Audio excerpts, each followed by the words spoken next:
Elle ne vint pas au monde en pleurant, mais en hurlant la guerre. Elle ne naquit pas dans un berceau, mais du crâne fendu du roi des dieux.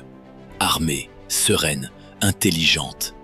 Athéna n'était pas une déesse comme les autres. Elle était l'équilibre entre la raison et le feu. Et même les plus puissants baissaient les yeux devant elle. Tout commence par la peur d'un père. Zeus, roi de l'Olympe, apprend une prophétie. Son enfant le détrônera. Alors, il avale la mère, Métis, déesse de la sagesse, alors qu'elle est enceinte. Mais le destin ne se mange pas, il est clos.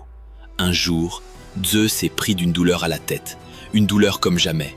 Il supplie Héphaïstos, le forgeron divin, de lui fendre le crâne.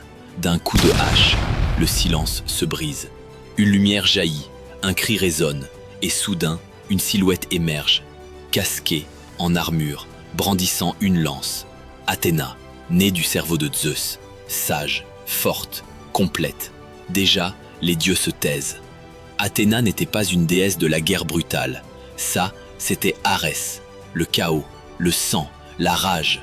Elle était la guerre pensée, la stratégie, l'art de vaincre sans s'abaisser. Elle ne combattait pas pour dominer, mais pour protéger. Elle guidait les plus grands, Ulysse, le rusé, qu'elle aimait pour son intelligence, Persée, qu'elle aide à vaincre Méduse, Héraclès, qu'elle soutient dans ses 12 travaux. Son bouclier, l'égide, portait la tête pétrifiante de Méduse, et sa lance transperçait l'arrogance.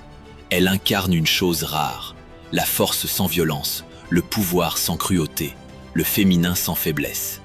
Un jour, les dieux veulent offrir une ville aux humains. 2 candidats, Poséidon, dieu des mers, et Athéna.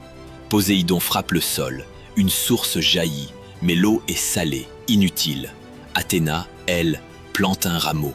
Un olivier pousse, un arbre de paix, de nourriture, d'huile, de feu.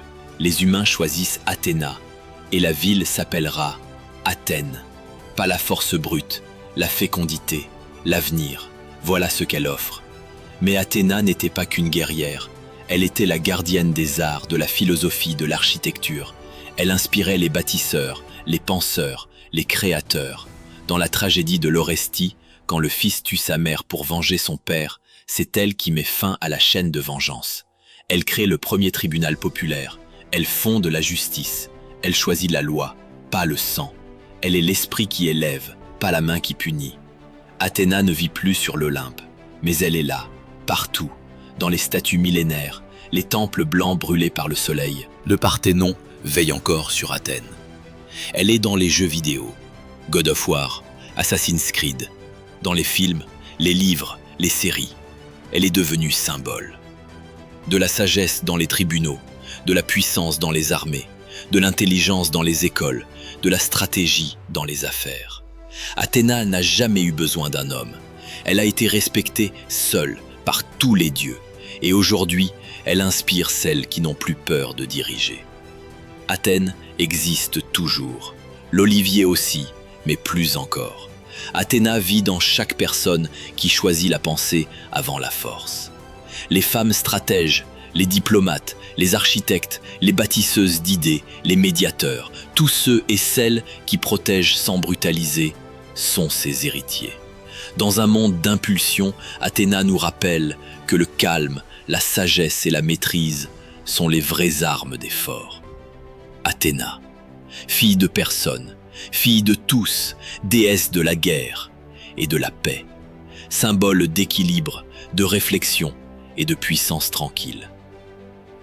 Et vous, dans ce monde bruyant, avez-vous encore besoin d'une Athéna ? Partagez votre avis en commentaire. Abonnez-vous pour découvrir les autres mémoires du monde, parce que les dieux n'ont pas tous disparu.